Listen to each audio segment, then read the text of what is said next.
and welcome to episode 14 of VGN Weekly for September 17th, 2024.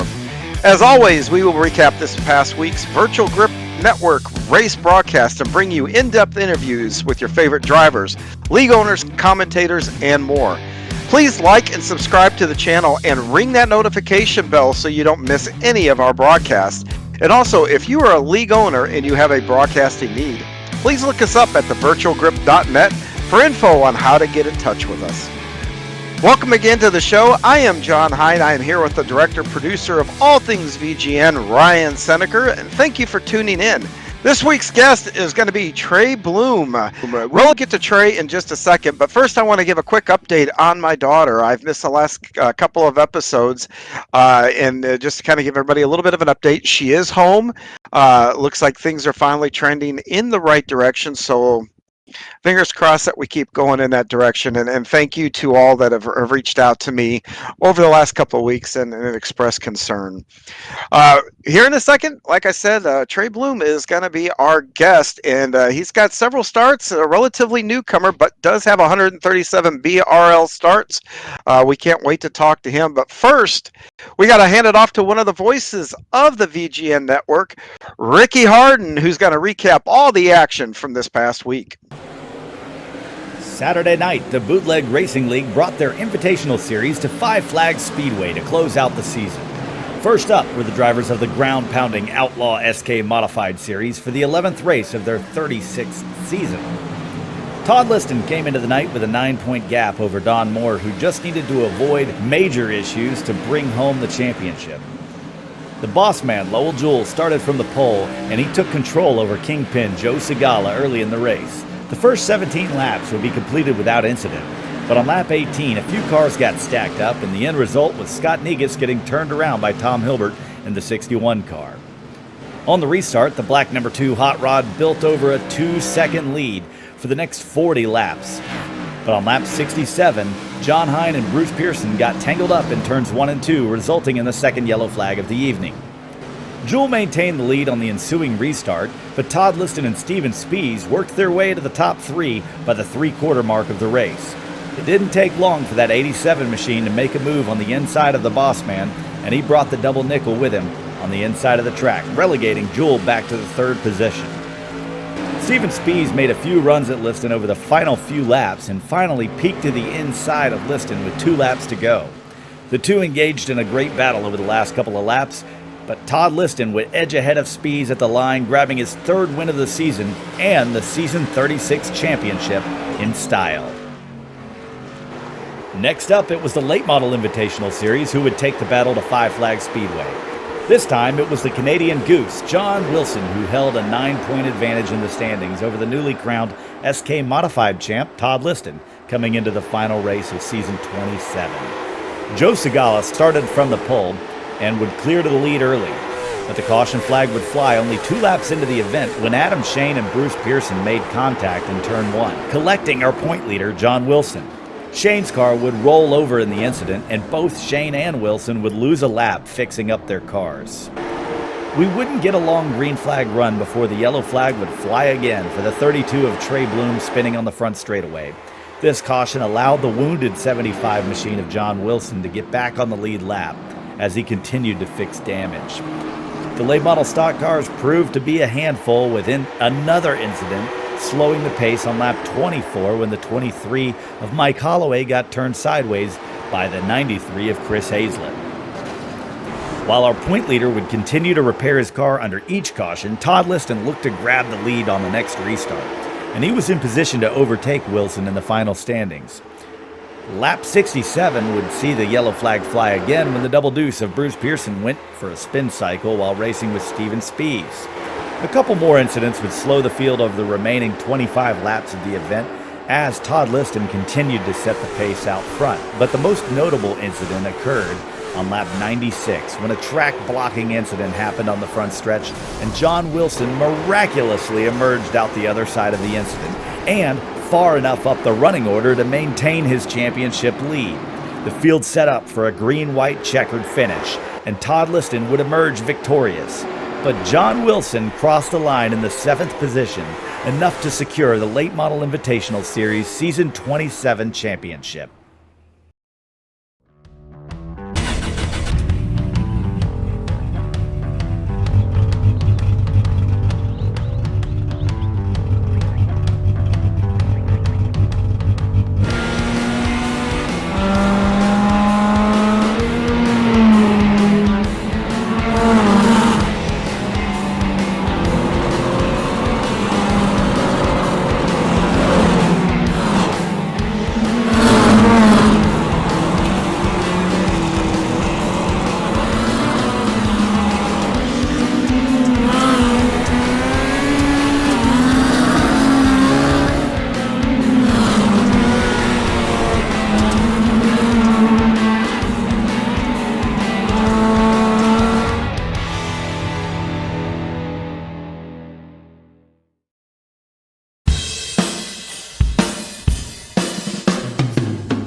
Welcome back to VGN Weekly. Once again, I am John Hine, and now I am joined here by Tre Blohm. And Tre, welcome to the show.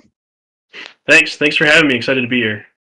I'm happy to have you here, and a relatively newcomer, like I said, which is kind of weird to say because most everybody's been in the league for a long time, but you've been here for a couple of years now. You got your first start all the way back in October of 22, and like I said, over 137 starts.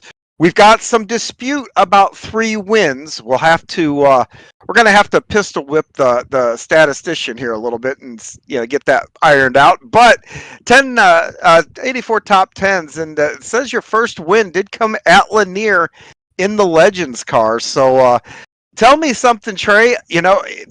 Sim racing. Most everybody who's watching this is really into sim racing. Tell us how you got into sim racing. Yeah, I think I got into sim racing. I think I started actually iRacing a couple months before I joined BRL, and I got into it mostly because I had a racing background back when I was in Wisconsin and moved out to Montana and was always looking for something to do. I guess that was still kept my competitive edge. I used to be a multi-sport athlete, and I was just kind of looking for something to fill that. And I've always I knew about iRacing because back in Wisconsin, one of the famous racers, Ty Majeski, was a champion of iRacing. He's still sponsored by them. So I was kind of like, well, I've always seen Ty. I've seen his car with the iRacing logo on it, and I was like, let's give this a shot. Now that I had my own money, I could finally afford it. Started going out, getting the wheel, getting I have a more of a modular kind of rig that allows me to kind of keep it in small spaces when I was in an apartment. And yeah, that's how I got into it. I started doing some of the officials, started in rookie, and found BRL again, I guess in around maybe October, and been loving BRL. Been trying to. I think I've really improved a lot. I've even improved in the officials. I'm up to the A class now, trying to knock on the door for the pro series. So yeah. Well, I got to ask you. So you're relatively new to iRacing altogether, then, and tell me the one thing that you wish you could go back and tell yourself the day you signed up for it that you know now. What's the one thing you'd tell yourself? I think patience. Probably as anybody that starts out, you want to do some. You want to start off really good. You want to try to get a win right away. You try to be aggressive, and I think, especially lately, I've been really learning about. Sometimes I don't need to try to get my nose in there. I don't need to go three wide. If I back out, I can actually set up for that pass coming out of the next corner, and kind of almost trying to be a step ahead or two steps ahead of actually anticipating what's going to happen around the next corner. Yeah, and that's the biggest thing, anticipation, because probably about 60% of what you do on a track is you got to anticipate where that guy is going, what kind of moves he might make to a guy in front of him, and that is the hardest thing to do, especially when you don't know folks. When you're in those official races, at least running BRL, you probably find that anticipation gets a little easier because you start to know guys' tendencies and stuff like that.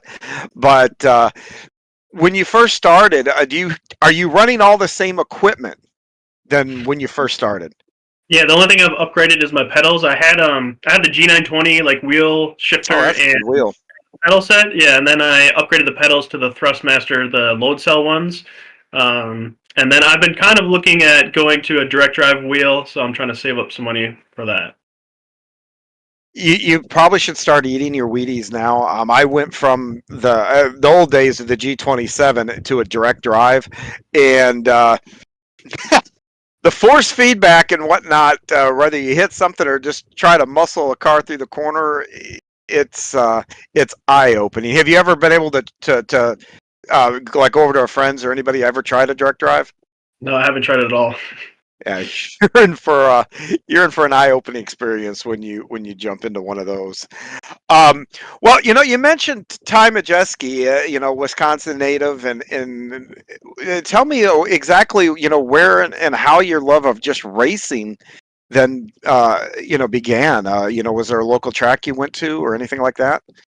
Yeah, it started with my stepdad. His family was really big into racing. Him and his dad raced all over Wisconsin, as far as I can tell. And so I started. I think when I was like 10 or so, I started going pit crewing.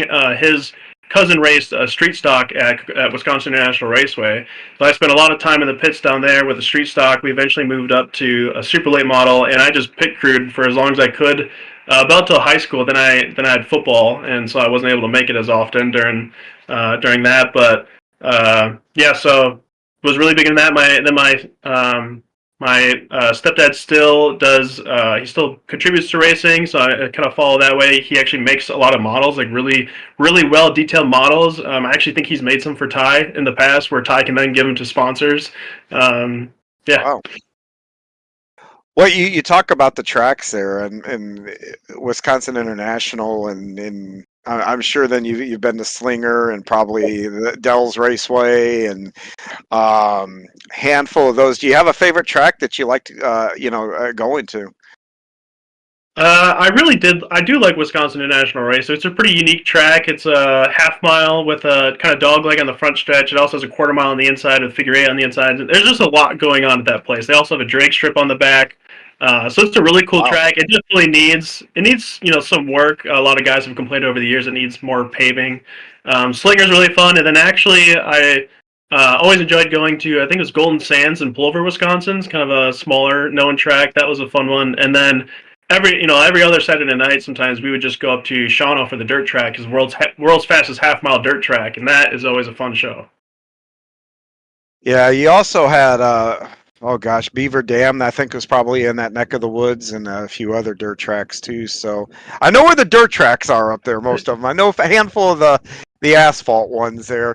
Um, when you guys you talked about the street stocks and going to the super late models and whatnot, was there a car that you kind of enjoyed kind of watching, a type of car that you enjoyed watching when you went to these things? Yeah, I really like the super lights. Even in iRacing, I don't know. I think they look cool. They sound cool. They're really fast, and I don't know. I like them. The street stock was fun. It was a really good car, especially for me being so young to get my hands on. And I know a lot of guys and the other pit crews were pretty fascinated that I would just jump in. It was really nice too that I was small enough. We don't even like didn't need to jack up the car most of the time. I just slid under there, started going to work if I had to. So yeah, I think it worked out to everybody's advantage, and I was just a go getter. I went to worked on as much stuff as I could. Well, that is absolutely awesome there. You know, those super lates, especially on asphalt, are a blast to watch. Did you, outside your buddy, was there a driver, did you latch onto a driver that, you always kind of followed around in that area or anything like that? Not necessarily, I guess. Yeah, my family always does whenever we go watch races. Whenever we're not like in them, we just kind of have like a friendly competition of picking out a car.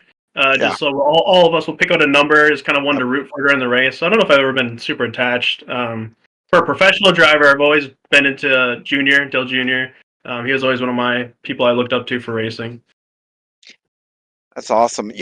When there's so much history up there, and I'm going to go back probably before your time, but like the Sodders and Butch Miller and even the Seneca name, ASA was a big series that traveled into Wisconsin quite frequently. Was there a series that maybe you guys would, you talked about driving to watch races. Was there a series that you tend to follow up there or anything like that where you wanted to, if they were somewhere near you, you wanted to go see?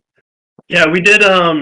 Towards the end, when I couldn't start pit crewing anymore, we were starting with the late model. We were getting into, I think it was the Big Seven they called it, and that went to like Kaukauna, Madison, Milwaukee, the Dells, and that Lacrosse for Oktoberfest. I know my family still we go to Oktoberfest for the races there. Well, I haven't been able to make it in a while, but yeah, we're still. My stepdad still goes and pits. He finds somebody to pit cruise with every time.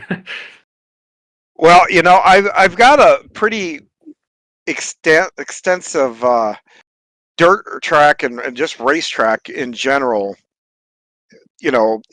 memory in my memory bank. I know where so many tracks are. My wife, whenever we drive somewhere, I'm like, yeah, there's a racetrack here off this exit. I mean, we could be in almost any one of the 50 states and I'll do that. It drives her crazy. So, but you are now, you mentioned in Montana.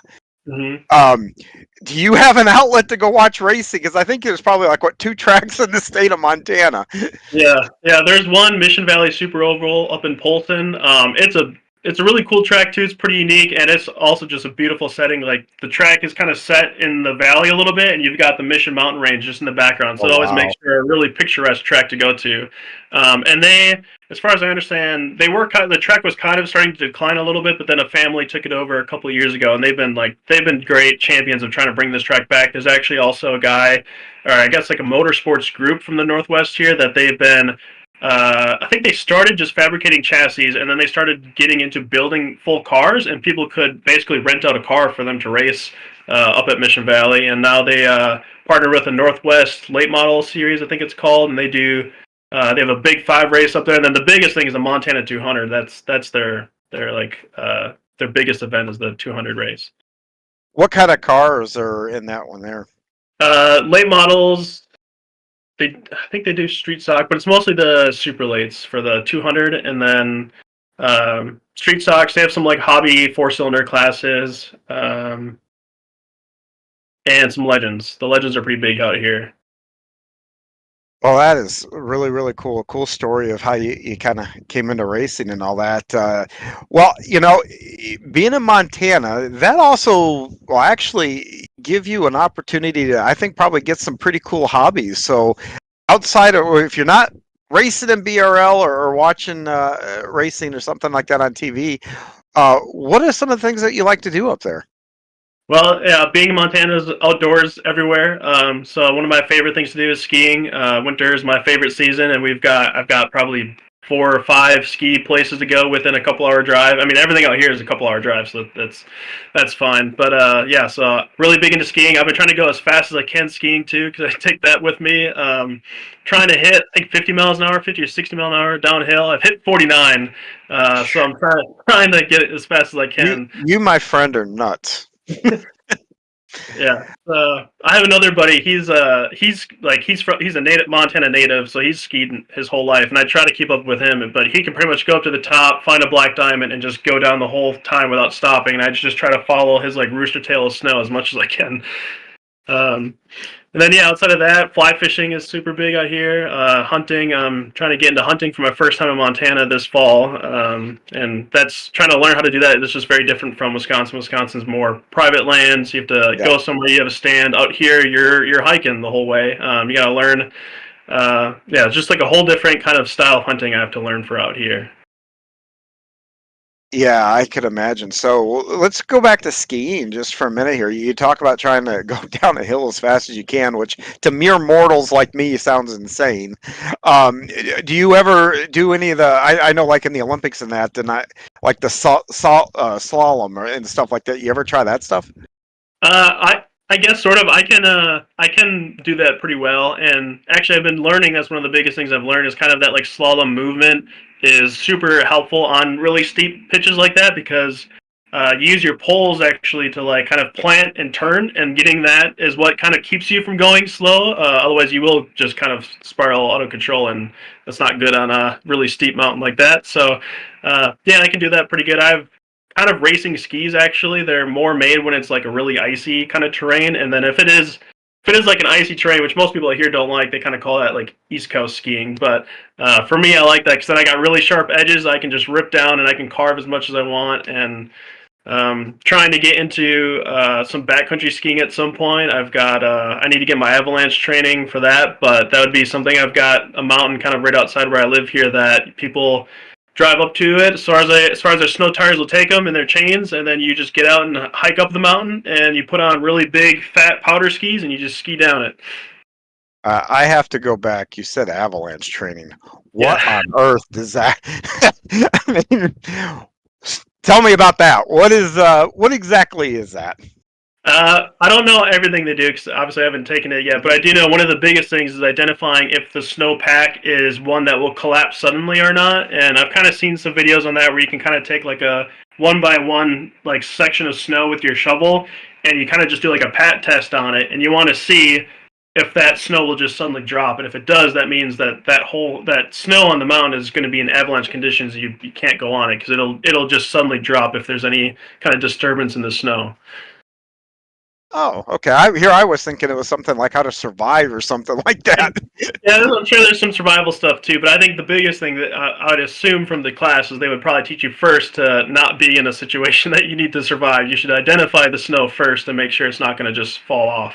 I have seen some video of folks that have been caught in those and taken, and then just seeing those. Number one, I can't imagine the sound that makes. That would be horrifying. Yeah. And at that point, I would hear that. I would just basically bend over and kiss my goodbye. So any training that I'd have, done. I'd be done right then and there. I think I would freeze. But um, it's cool that you can look at it though and be able to look at it from the snow and do those checks. I never knew that. That's kind of fascinating. So I have to assume, just like I grew up in Michigan, so Lake Michigan. So we're in the same area. There was times we would go and they would have the flags up at the beach. You not to swim because of the currents and stuff like that, the undertow. So when you go out to there, I have to assume it's the same thing. If somewhere looks like it's a high risk, they block that kind of stuff off, or do you still get to do it at your own risk, kind of thing? Yeah, at your own risk, because like kind of what I'm talking about isn't even like any like it is on your own out in the wilderness. So you need to be able to identify it, and if you don't have anybody with you, I mean, people out here use like there's like satellite kind of GPS things, especially just because there is so much wilderness out here. Even if it's not snow, you gotta. And we got grizzly, not in the winter so much, but we got grizzly bears. So you got to have something with you to identify like to be able to get a hold of somebody. So yeah, I think for that mostly out here, you're at your own risk. It's Montana, it's wild, and there's a lot of stuff that can go wrong if you're not prepared. Yes, you spoke of the grizzly bears. That was actually going to be one of my questions I had for you because you mentioned about wanting to get into hunting, and I was going to ask you that because you can do big game hunting up there. I mean, you have no shortage of stuff that you can go hunt up there. There's a ton of it. Um, have you gone out and come across any of these bears and stuff like that? Because I know in the spring you really don't want to come across them, but have you come across like wildlife like that, and how did you handle that? I haven't come across bears yet, at least that I know of. But my fiance works for the Forest Service, so she's very Mhm. good at probably identifying things before I can even identify that there's probably a bear in the area. I have seen moose. Saw that a couple of years ago, Well, and they that can was get territorial. yeah, and they were. I was not expecting how massive they were. I was heading up to go skiing at an actual ski place with a couple buddies, and we were in like their small little like some Hyundai car, and the rack was like the size of this car. I was like, we got to Yes. go back, guys. We got to move. Yeah, they're like basically Clydesdales with that Yeah. huge rack on them. I mean, they're just massive. Yeah, I've seen those. I've seen your elk up there get pretty big too, and um, so is there something particular that you're wanting to go? Because, like I said, you've got all kinds of game up there you can go after. Is there something that you're looking to go after in particular? Yeah, I'm just gonna start with deer, just whitetail and meal. It's my, for first time learning how to hunt out here. There's a lot I need to figure out. So I'm just gonna start kind of easy, I guess, with that, and then I'll probably start progressing. There's like plenty of elk. Every time I drive, I have about a 40-minute commute to where I actually work at. Every time I drive up there during certain times of the year, you can see just like hundreds or a couple hundred herd of elk. So there definitely plenty out here, and we'll start with those for now. I just want to fill the freezer. You just need one. That'll take care of you for a while. Um, yeah, do you any still a lot of bison up there, or maybe not in Montana? No, Is there's plenty bison. Yeah. yeah, There's yeah. actually. Oops, sorry. No, go ahead. Go ahead. I was say one of my favorite places that I found real fast out here. It's just outside of Missoula, Montana, a little bit. It's the National Bison Range, and that's there's like basically a 3 hour car ride you can do through the range, and you can see. Actually, I have seen bears there. I did come across a grizzly there with a cub, and I was the smart one that was staying in my car while all the tourists got out to go take pictures of it. But yeah, that's a really cool range. I've seen antelope there, grizzly, elk, bison. Yeah, you kind of see the whole gamut there. It's really cool. One of my favorite spots in Montana. See, now you're making me just want to pack up and move up there. I love the outdoors, and I like that whole region from like the Black Hills on west. Have you gotten down to like Wyoming, like through the Jackson Hole and that area, all those areas? I haven't quite yet. Yeah, I haven't been to like Yellowstone or anything like that. But That's why someday. I was going to ask you if you've seen Old Faithful and all that kind of stuff, and because that's a you should that's really worth going. And then the Glacier National that's up there along that Canadian border is spectacular, Yeah, absolutely spectacular. been there a couple times. That's only a couple-hour drive away, so I've done that one a little more often. And that's also one of my probably top 10 favorite places too in Montana. It's really pretty. Need to Yes. do more hiking though. I would like to at some point do backpacking there as well. Yeah, but I've thought that myself, and then I'll see news stories from time to time about people getting eaten from something out there, and it's like I'm good, I'm good.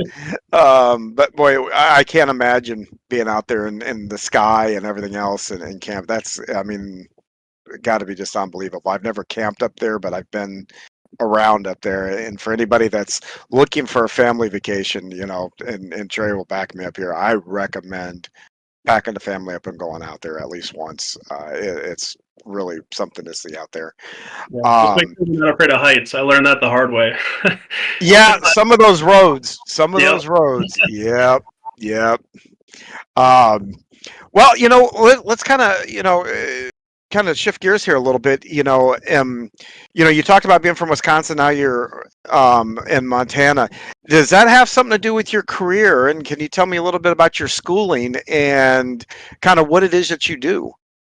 Yeah, so yeah, I guess the move out here was due to school. So when I was in Wisconsin, I was going to University of Wisconsin Oshkosh for biology and anthropology, and I guess initially I thought I was going to go be like an anesthesiologist and realized that was way too much schooling, and eventually I ended up doing that much schooling anyways. But I kind of took a different route when I went to a class that was based on anthropology. and really liked it. And I was like, oh, this is kind of a cool topic. It's fun. And I had a professor who now is a pretty good friend of mine, and he was like, hey, I go to Ukraine to do research. You want to come along? I was like, I've never left the country before, and I was I think I was like 20 years old. I remember I was underage in the U.S. when I flew out there, but then I was of age to drink in Ukraine. So I had my first legal beers out there, and then so that I returned for a total of 4 trips. So he would go every summer for a month out to Ukraine, and he worked at a dig site or a cave site where we were excavating people from the Neolithic era, like 5,000 to 6,000 years ago, Oh and my just trying to gosh. figure out what they're doing in this cave. There's been a lot of theories about why they're in the cave, but yeah, so I went like kind of just went out there. I took the international flight on my first flight ever. I never flew before either, so I did that. Went to a different country before, like A never. whole new world for you, Yeah, yeah, literally. yeah. So, and I loved it. It was so much fun. I learned I really like crawling around in caves. So then I started going. We would have little groups that would do extreme excursions if you wanted to, and these would be like super small cracks that you could get stuck in. So for people that are claustrophobic, I won't go into it too much. But yeah, it was. So I really enjoyed that. We had a lot of fun there, and yeah, I went a few years actually to go back to skiing for a second. So I learned to ski too was in Ukraine because my professor, Really? yeah, Wow. he was a big skier, but he went to school in New York, so he would go up to like New Hampshire and Vermont to go skiing. And when we were in Ukraine one of the times, he learned that there was a ski place actually on the western side of Ukraine. And so as soon as you learn that, he's like, "Oh, we got to go." So we actually went a couple of times for a 2 week trip in January to do some work. But then on the last weekend we were out there, we'd go skiing, and that was really fun. But yeah, that was just like he told me just to like pizza the whole time and try to figure it out. So yeah. Well, you talk about being in the caves and looking, stuff up from the Neolithic era. Did you guys discover? I mean, were you like in the cave and discover something? A new, ruin or whatever. And if you did, what was that like? Yeah, I guess nothing new, but we do find a lot of stuff. We find like small figurines that the people we were studying are known as the Tripilia, named after the city just south of Kiev in Ukraine, Tripoli, I think. And so they would make these really cool figurines of like animal shaped figures. Some would be human shaped figurines, but then we would also find a lot of pottery, which was really cool. I remember one of my friends found like a whole pot that was completely intact and it had all kinds of really Wow. cool writing on the side of it. And it is kind of crazy when you realize that that pot has been sitting there like that for 6,000 years and didn't break down in the cave at all.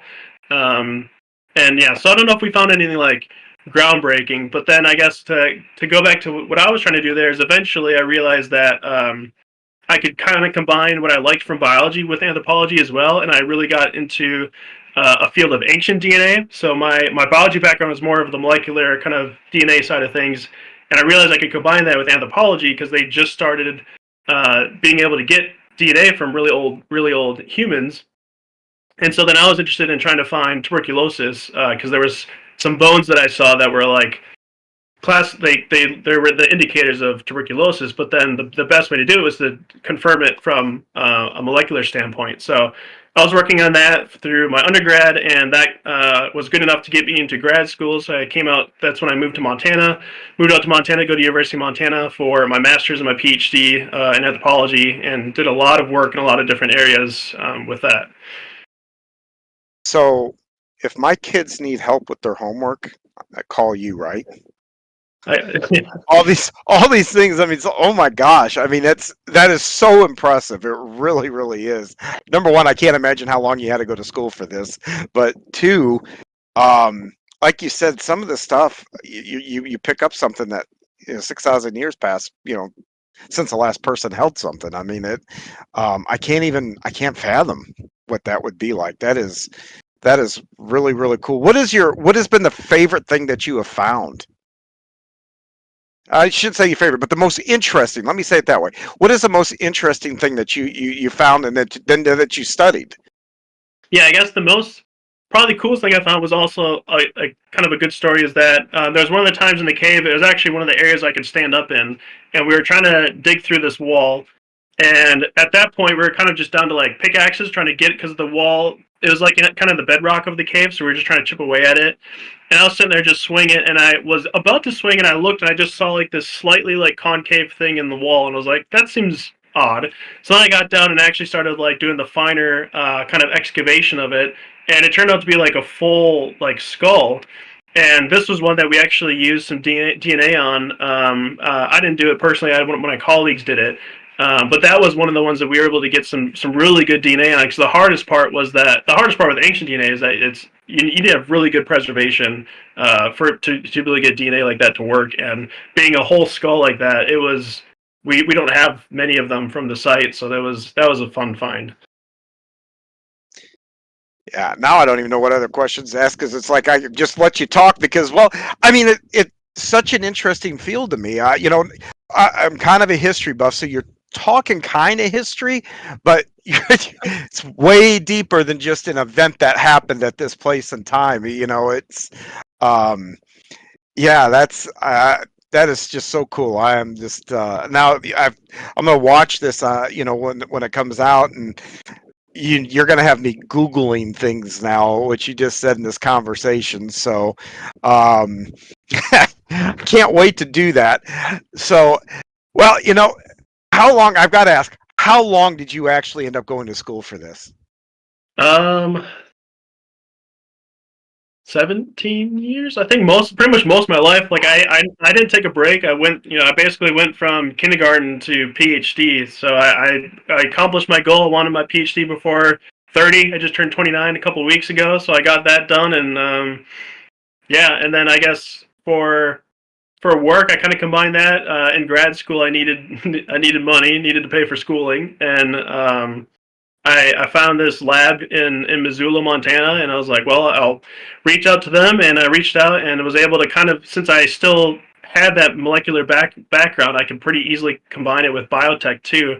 So I've been working there for 6 years, and I've done a bunch of different things from trying to work on identifying. We were working on one thing to identify. I can't remember the name of it now, but it was an organism that infected orange trees. There was a really bad orange infestation in like Florida and California that was like really causing a big economic problem in the orange juice industry.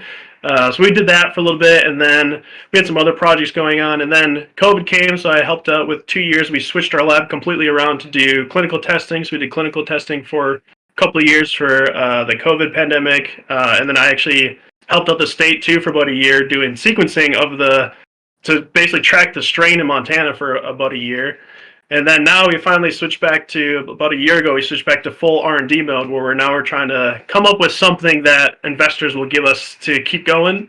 So we're a startup company and just trying to we've been working on a really cool project for a year. And I think, in one of the interviews I mentioned it, so our biggest focal point has been glioblastoma. So we've been working and identifying ways to not have to do a biopsy. Basically, is you could get an idea from a blood draw. And we've been working hard on that. And See, now that hits near and dear to my heart because one of the things with my daughter, I mean, she had the tumor and it was in the front ventricle, and luckily they were able to remove it when they did the biopsy. But the whole point of having to go in there was to get it for the biopsy, which did come back benign, thank God. But yeah, that's important work because yeah, that's some scary stuff just to sometimes identify those things. So yeah, that's one now that's very very near and dear to my heart. So very very cool. Are you published in anything with all that uh, background? yeah, I have a couple. I've never been a first author yet, but I have a couple like second and later authors. Actually, I was published in Nature, which was probably one of my sort of crowning achievements. That was a really big project with another group from Harvard where they were studying the gut microbiome, and basically the paper showed that there's a pretty drastic difference in gut microbiome between kind of like modern industry society and like kind of the farming, hunting, gathering society of the past, and just trying to be another indicator that like gut microbiome health is important for like your everyday health too. And we kind of had exact evidence of that in that paper. I also worked on one from Texas where in the 60s it was a pay to dig, like, or a pay to loot site. People would actually loot human remains, and we were working with an indigenous member of a tribe down in Texas, and they were trying to find where these remains from this cave site went, and basically try to like bring them back home. And so I was involved with some DNA work on that. And then yeah. I'm going to tell you, some folks last week, Joe Segala was on the show, and I see now where everybody's calling him Kingpin. I think your new nickname is the Mad Scientist. That has got to be your nickname moving forward. The Mad Scientist. Holy cow! That is. Yeah, and I could probably bore the hell out of people and keep talking about this for probably another 3 hours, but man, oh man, that is crazy, crazy cool. Well, I tell you,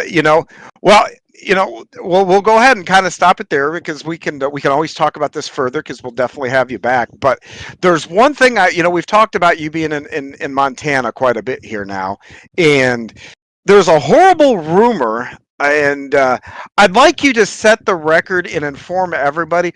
What is the city and location where you hail from right now? I'm from Stevensville, Montana, in the U.S. In the U.S. In the U.S. United States, down Yep. in the 48, right? Not even up Yep. in Alaska, but the 48, right? Yeah, I believe the Canadian province just more north of me is Alberta. Okay. Well, hopefully Soup will watch this and start chuckling about right now. And we set the straight. Not that there's anything wrong with being Canadian. We love the Canadians, and then they've got the best commercials, and they've got hockey. I mean, how can you not love a country that gives you those two things? Yeah, from the States here, and I don't know how. Do you know how that got started? Or you were Canadian? I'm kind of curious. Because I don't know. I know I've been a part of the broadcast, and I can recall Soup saying it. I've never questioned or pushed back on it. Yeah, I don't know. I mean, it's pretty darn close. Especially Alberta, Montana, and Alberta are pretty similar. Like big rodeo places. Yeah. They have Banff, we have Glacier. They've got the plains, we have plains too. So they're pretty similar. I even think on social media, like a year or so ago, I saw there was like a joke of like petitioning to sell Montana to Canada. So it's possible, it's likely, but no, I'm in the U.S. Well, now see, it feels good now to get the record cleared now. And now the big question is next time we watch a BRL broadcast that you're driving in, I'm going to be interested. Nobody say anything to Soup. If he watches this, he'll correct it. If he doesn't, then he's going to keep saying that you're from Canada, and then we'll have to give him a good razzing next time he's on the show here. So, thank you for setting the record straight there. But now, the final thing that I'm going to go through is what I like to call the green-white checkered, which I'm going to just fly through a couple, 2, 3 things here, basically, green-white checkered. And when I say these things with as little time as possible, I want you to tell me the first thing that comes into your mind. Fair enough? All right. All right. Favre or Rodgers? Favre. Why? I just growing up with him, I guess maybe the most out of how long Aaron played, but I really like that he was always like he played no matter what. I personally don't like when players kind of sit out for injuries that I don't think are too severe. And he played through everything. And I don't remember probably a lot of it, but I do like my parents always told me about how like magical his game was when his dad passed away against the Raiders, and Yes. he just loved playing football, and you could always see that all the time with him. So I think that that's definitely him over Rodgers. Rodgers is really good as well, really great. Helped us win a Super Bowl, but I think in terms of personality and character, Favre was better. And for those you don't know, those are 2 Green Bay quarterbacks that left Green Bay and went to New York to play for the Jets. They both did the same thing. But yes. All right. Next one. Pretend you are a travel agent. Okay, get in that travel agent mind. Where is the best place to go ski in Montana? Probably Lost Trail. It's one south of me. They average the most snow. They have a lot of runs. really fun, kind of like cabin area, and mostly they just get a bunch of snow, so you can count that they're always going to have something to ski on year round, or maybe not year round, but pretty close. Okay. And the last one, the checkered flag, will be is it Wisconsin or Montana winners? Which are worse? Oh, Wisconsin. Yeah. Really? Oh yeah. Montana is pretty temperate, I guess, in its winter. It stays, if it gets below zero, people here kind of complain that it's below zero. But I've lived days in Wisconsin where it's like -40, -60. Oh, see, I So would have thought it was colder over there because you got the Canadian Rockies, all that air coming down. yeah, Really? it stays pretty good. The Probably Wow. on the flip side, the hardest part is traveling out here in the winter because Wisconsin, they clear those roads right away. It's salted, all that. Out here, you got to have chains for the mountain passes. You got to have good 4-wheel drive. You got to have winter tires, all that. Even having kind of knowing to have like a blanket and extra emergency kit in your car in case you do get stuck in the snow somewhere. Like there's a lot of places out here. If you're driving and you get stuck or you have an issue in winter, you're hours away from anybody. So you gotta be Yeah. prepared. I didn't really think about that. Yeah, because there's a lot of wide open area. I mean, I know it's not Montana, but I've got family that live in North Dakota, and they have to take a cooler to the grocery store because the nearest grocery store is like a half hour, 45 minutes away. And for those of us, that live in civilization, that's kind of a crazy thought, to have to make a half hour, 45-minute drive just to go to a store, and that's one way. So, Yeah, but that should be fine for winter in Montana. well, Trey, you know what? This has been an incredible interview. I've got so many things now. I got to go Google, and that'll probably next time we have you on, I'll probably have a lot of questions. So, based on the things that I do Google and stuff like that. So, um, thank you very much for your time here and coming on the show and giving us a chance to get to know you. Thanks for having me. I really enjoyed this. Thanks to Ryan and Lowell and all everybody with VGN and BRL. I'm glad there's a place for us to come race, and I really have been enjoying these podcasts too. It's been kind of fun to get to see everybody else. And maybe some of the people that have been in BRL for a while kind of know who other people look like, but not having seen anybody's face before. It's been really nice to see everybody and learn more about them. Yeah, I found that to be the same case. When I'm behind somebody they've been on the podcast, all of a sudden I know who that is in that car. It's just not a name, a voice, and a car number. That's been very cool. So, but hey, we got one more small bit of business here before we kind of sign off here. Next weekend, we always do preview of the next race. Well, next race is that BGN will have is not going to be a points paying race for the BRL series. What it's going to be is the shootout, which is basically the champions race for BRL, and not going to be in a late model, not going to be in an SK, but it's going to be in an ARCA car at Southern National, and that will be next Saturday night. And some of the past winners of that are the who's who of BRL. We've got everybody from obviously J.R. Shepard to Mike Holloway. Matthew Thunhorst has won it. Brandon Proudfoot, Brian Neff. Lots of different winners, all past champions, have won this. And if I'm not mistaken, Trey, this is going to be your first time through this, correct? Yep. Yep, and it's there's going to be a qualifying race. So there's actually two races. There's going to be a qualifiers and then the champions race. So, there'll be a chance for the guys, that aren't yet champions to get into this deal, and it's always a much longer race. And how many laps do you have in the ARCA car, first of all? Because I I know think we ran that. We ran that a few seasons ago, quite a few seasons ago. I don't know if you were with us or yet. Yeah, I don't think I was there yet. I've Okay. done the ARCA in some officials, but yeah, I probably have less than 100 laps in the ARCA car. What's your initial impression of that car? Initially, I liked it. It handles more like the late models, which I guess makes sense. Like compared, I've tried doing some of the Cup car and the Xfinity car, and I just don't quite like the way that they handle. When I hopped in the ARCA car for one of the official races, like, oh, this feels kind of more natural. I can get the hang of this. So, yeah, I'm hoping to make a good splash for the shootout, and we'll see see what we can do. I feel like lately I've been showing that I can be, top 10, top 5 pretty consistently. I'm just trying to knock on the door to get more podiums and try to win one. Well, yeah, and this one here, this will be a big one if you can bag this and put this in your virtual trophy case anyway. What about Southern National? How do you feel about Southern National? I think I like that track. I'm trying to remember it off the top of my head, but yeah, I think that's one of the ones I do better at. I know, like, it's probably similar maybe to South Boston, I think, but it's just not as narrow in terms of And the it's bigger. It's a little bit yeah, bigger yeah. and a lot faster. That's a wicked fast track. Yeah, lots of banking. Yeah, those cars on that track are going to put on a heck of a show. I mean, that's one that you're definitely going to want to tune into because the talent it will rise in that one because you've got a lot more going on than just trying, for the 100 laps.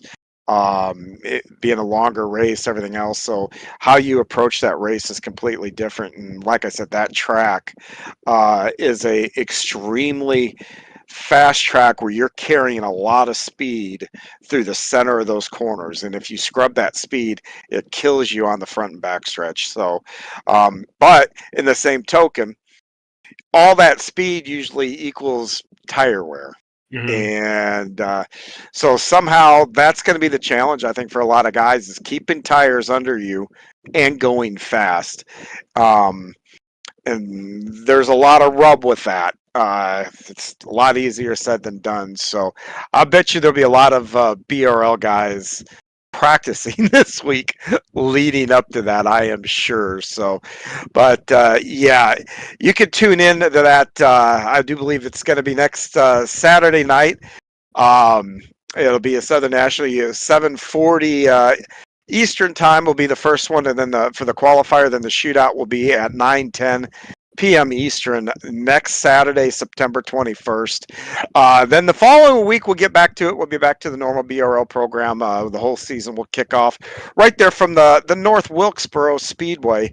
So, an exciting couple of weeks coming up here. And, anything you're looking forward to for the next season? Are you going to be able are you going to be able to run a full season with winter coming up and skiing? Do you think that might start to interrupt your iRacing habits? Yeah, in mine, I've been trying to find a season that I can put in a whole season because I think if I do, I could probably actually, probably compete for a championship. I think I could probably be up there. I just got to put in a full season. I think I always miss a couple races, and that's not good. The guys that are there consistently tend to do well in the points. So hoping I can make one season stick, and I think I'll be able to finish pretty good in the final championship standings. Well, cool. Well, Tre, we wish you the best of luck, and once again, thank you so much for coming on here tonight, and we can't wait to see you back on the track here, and then good luck in the shootout. All right, thank you. And that's going to wrap it up here for us at VGN Weekly. And like I said, the next broadcasts are going to be coming up here next week for the shootout and the qualifier. You can see the times on the screen here, and tune in for that. Make sure you do hit the like button here on this podcast, and make sure you hit that notification bell so you know when this thing goes live and you can catch all the action here across the VGN network. Once again, my name is John Hyde, along with Ryan Seneker behind the scenes. We want to thank you for joining us this week, and we'll see you again next week.